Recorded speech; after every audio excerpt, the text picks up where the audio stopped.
നമസ്കാരം ട്രേഡേഴ്സ്, നമസ്കാരം investors. This is Siyad Ilikkal. എല്ലാ വീക്കെൻഡ് പോലെ മാർക്കറ്റ് ഔട്ട്ലേക്ക് നമുക്ക് കിടക്കാം.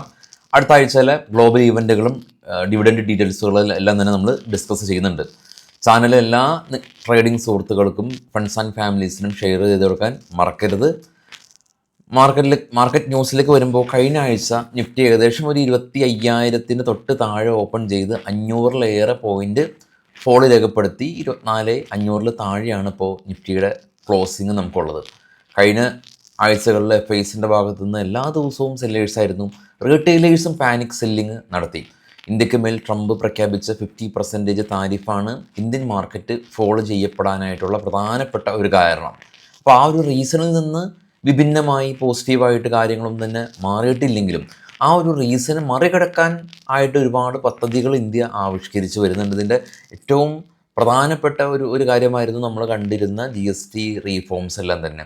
അപ്പോൾ അതിനുശേഷം RBIയുടെ ഭാഗത്തു നിന്നും അല്ലെങ്കിൽ PM മോഡിയുടെ ഭാഗത്തു നിന്നും ഒരുപാട് പ്രസ്താവനകൾ വന്നിട്ടുണ്ട് എന്നുള്ളതാണ് ഇന്ന് ഈ ഒരാഴ്ചയിലുള്ള പ്രത്യേകത. സെയിം ടൈം ഈ ജെയിൻ സ്ട്രീറ്റ് പോലെയുള്ള വലിയ കുത്തക സ്ഥാപനങ്ങൾ ഇന്ത്യൻ മാർക്കറ്റിനെ മാനിപ്പുലേറ്റ് ചെയ്യാൻ സെബിയുടെ ഭാഗത്തു നിന്ന് റെസ്ട്രിക്ഷൻസ് എല്ലാം തന്നെ ഏർപ്പെടുത്തി വരുന്ന ഒരു അവസ്ഥയിലൂടെയാണ് ഇന്ത്യൻ മാർക്കറ്റ് കടന്നു പോകുന്നത്. അത് ഇന്ത്യൻ റീറ്റെയിലേഴ്സിന് ആദ്യം ഒരു പ്രശ്നം ഉണ്ടാകുമെങ്കിൽ കൂടിയും അത് ലോങ് ടൈമിലേക്ക് വരുമ്പോൾ അത് ഒരു ഗുണം തന്നെയാണ്.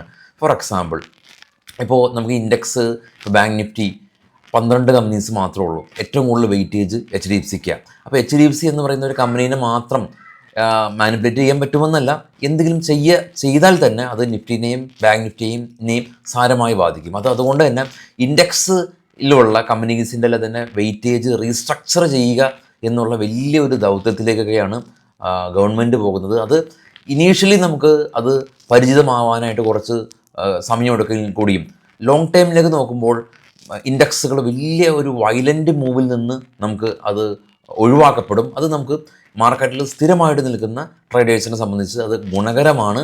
കാരണം അത്തരം വയലൻ്റ് മൂവ് ഉണ്ടാകുന്ന സമയത്താണ് ഇൻട്രാഡേ ലോസ് ഹ്യൂജായിട്ട് നമുക്ക് വരുന്നത്. അത്തരത്തിലുള്ള നടപടിക്രമങ്ങളിലൂടെ മാർക്കറ്റ് മുന്നേറുകയാണ്. PM മോഡി ചൈനീസ് പ്രസിഡൻറ്റിനെ മീറ്റ് ചെയ്തു എന്നുള്ളതാണ് വലിയ ഒരു രാഷ്ട്രീയ പ്രാധാന്യമുള്ള ഒരു ന്യൂസ്. കാരണം നമ്മുടെ കോഡ് സബ്മിറ്റിന് വേണ്ടിയിട്ട് ഡൊണാൾഡ് ട്രംപ് ഇന്ത്യയിലേക്ക് വരുന്നില്ല എന്ന് ഉറപ്പിച്ചു. കാരണം ഇന്ത്യയും US തമ്മിലുള്ള ആ ഒരു വ്യാപാര ബന്ധം വഷളായതിനെ തുടർന്ന് ഡൊണാൾഡ് ട്രംപ് വരുന്നില്ല എന്നുള്ള ഒരു നിലപാട് അറിയിച്ചപ്പോൾ നമ്മളുടെ PM മോഡി ചൈനീസ് പ്രസിഡൻറ്റിനെ മീറ്റ് ചെയ്യുകയും ഇന്ത്യയും ചൈനയും തമ്മിൽ ഒരുപാട് ഡെവലപ്മെൻറ്റ്സ് നടത്തപ്പെടുകയാണ്. അതായത് ഇന്ത്യയിൽ നിന്ന് ചൈനയിലേക്ക് ഡയറക്റ്റ് ഫ്ലൈറ്റ് സർവീസ് ആരംഭിക്കുക, അതിർത്തി തർക്കങ്ങൾ പരിഹരിക്കത്തക്ക വിധം വലിയ തോതിൽ ചർച്ചകൾ നടത്തുക, വ്യാപാര ബന്ധങ്ങളിൽ വലിയ പോസിറ്റീവായിട്ടുള്ള നിർണായക തീരുമാനങ്ങൾ എടുക്കുക എന്നുള്ള ഇതൊക്കെ ഈ ഒരു ട്രംപിൻ്റെ 50% താരിഫിൽ നിന്ന് ഇന്ത്യക്ക് ഒരു പരിധിവരെ അത് മറികടക്കാനായിട്ട് പറ്റും. കാരണം ഓൾറെഡി തന്നെ നമ്മുടെ GST ഇവിടെ ഉണ്ട്. UAE പോലെയുള്ള അറബ് രാജ്യങ്ങളിലായിട്ട് വലിയ തോതിൽ വ്യാപാര ചർച്ചകൾ നടത്തി വരുന്നുണ്ട്. സെയിം ടൈം അമേരിക്കയുടെ ശത്രുവും ഇന്ത്യയുടെ നമ്മൾ അങ്ങനെ പ്രഖ്യാപിച്ചിട്ടൊന്നുമില്ല ചൈന ശത്രുവാണെന്ന്. എന്നാലും നമുക്കറിയാം ചൈനയും ഇന്ത്യയും തമ്മിലുള്ള ബന്ധം അത്ര സുഖകരമല്ല എന്നുള്ളത്.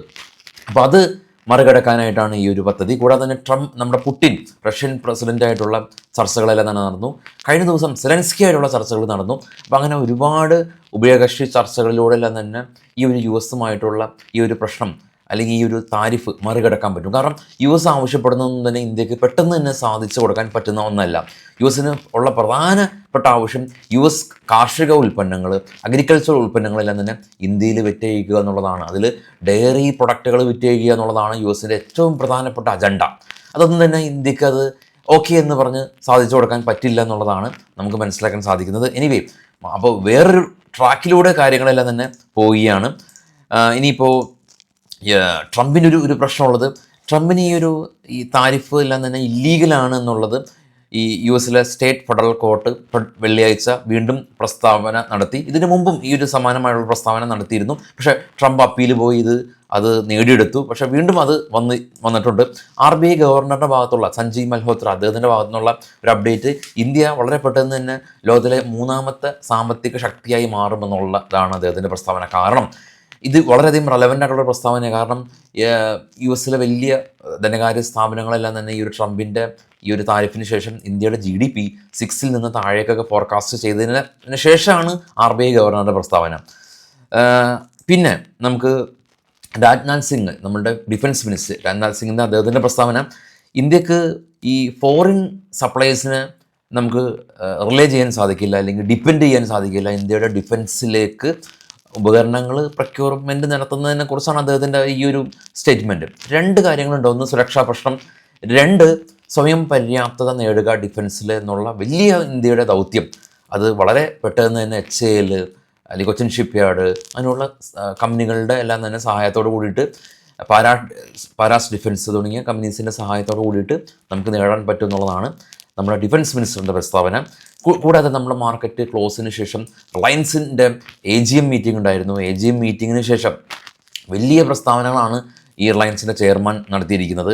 ഇതിൽ മെറ്റയായിട്ട് സഹകരിച്ചിട്ട് നമ്മളുടെ AI ബിസിനസ് എൻഹാൻസ് ചെയ്യും എന്നുള്ളതാണ്.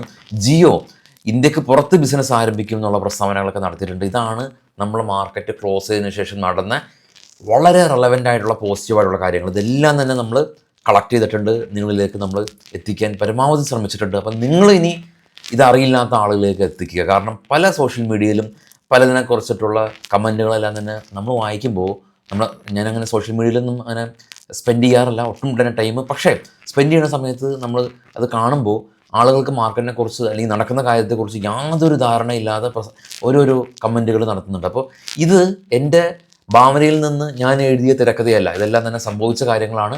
നിങ്ങൾ മറ്റുള്ള ആളുകളിലേക്ക് എത്തിക്കാനായിട്ട് നമ്മുടെ ചാനൽ എല്ലാ ആളുകളിലേക്കും ഷെയർ ചെയ്യുക. ഇത് മാർക്കറ്റിൽ ട്രേഡ് ചെയ്യുന്ന ആളുകളായിക്കോട്ടെ അല്ലാത്ത ആളുകളായിക്കോട്ടെ, ലോകത്ത് നടക്കുന്ന കാര്യത്തെക്കുറിച്ച് വ്യക്തമായിട്ടുള്ളൊരു ബോധ്യം ഉണ്ടാവാനായിട്ടാണ് നമ്മൾ ശ്രമിക്കുന്നത്. നിങ്ങൾ ഷെയർ ചെയ്തിട്ട് അപ്പോൾ നിങ്ങൾ എല്ലാ ഫ്രണ്ട്സ് ആൻഡ് ഫാമിലിയിലേക്ക് ന്യൂസ് ഷെയർ ചെയ്യുക എന്നുള്ളതാണ് പറയാനുള്ളത്. ഇനി ഗ്ലോബലിയുള്ള കാര്യങ്ങളിലേക്ക് പോകാം. ആദ്യം അടുത്ത ആഴ്ചയുള്ള ഗ്ലോബൽ ഈവൻ്റാണ്. US തിങ്കളാഴ്ച ഹോളിഡേ ആണ്. കാണാൻ പറ്റുന്നുണ്ടോ എന്നുള്ള ഉറപ്പില്ല. ഇതെല്ലാം നമ്മുടെ ട്രേഡബിൾ ടാബിൽ അതേപോലെ തന്നെ ഉണ്ട്. ട്രേഡബിൾ ടാബിൻ്റെ ലിങ്ക് ഈ വീഡിയോയുടെ ഫസ്റ്റ് കമൻറ്റിൽ ഞാൻ പിൻ ചെയ്ത് വെച്ചിട്ടുണ്ട്.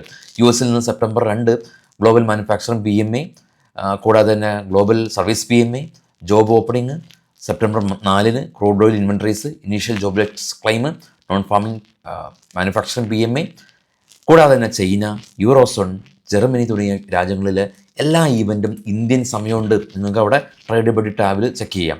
അടുത്തത് നമ്മൾ നോക്കുന്നത് കമ്പനികളുടെ ഡിവിഡൻഡ് ഡീറ്റെയിൽസാണ്.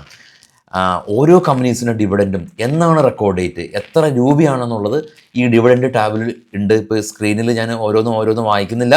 ഇതും നമ്മളുടെ ട്രേഡബിൾ ടാബിലുണ്ട്. ഫസ്റ്റ് കമ്പനിയിൽ ക്ലിക്ക് ചെയ്യുക, ഡിവിഡൻഡ് ഡീറ്റെയിൽസ് നോക്കാം. അടുത്തത് അപ്കമിങ് IPO ആണ്.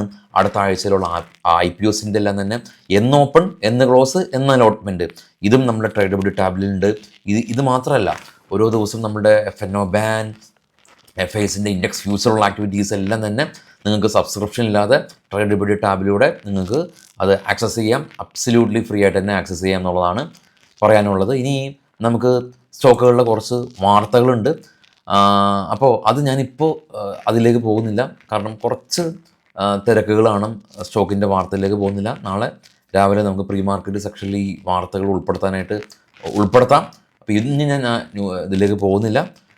അപ്പോൾ മാർക്കറ്റിനെ കുറിച്ചുള്ള ഒരു ഓവറോൾ ഒരു എന്താ നടന്നത് എന്നുള്ള കാര്യത്തെക്കുറിച്ചും അടുത്ത ആഴ്ച നടക്കാൻ ഇരിക്കുന്ന ഗ്ലോബൽ ഈവൻറ്റിനെ കുറിച്ചും എല്ലാം തന്നെ ഒരു അവയർനെസ് കിട്ടിയെന്ന് പ്രതീക്ഷിക്കുന്നു. ഇനി നാളത്തെ പ്രത്യേകതയുള്ള സ്റ്റോക്കുകളുടെ വാർത്തകൾ പ്രീ മാർക്കറ്റ് സെക്ഷനിൽ ഡിസ്കസ് ചെയ്യാം.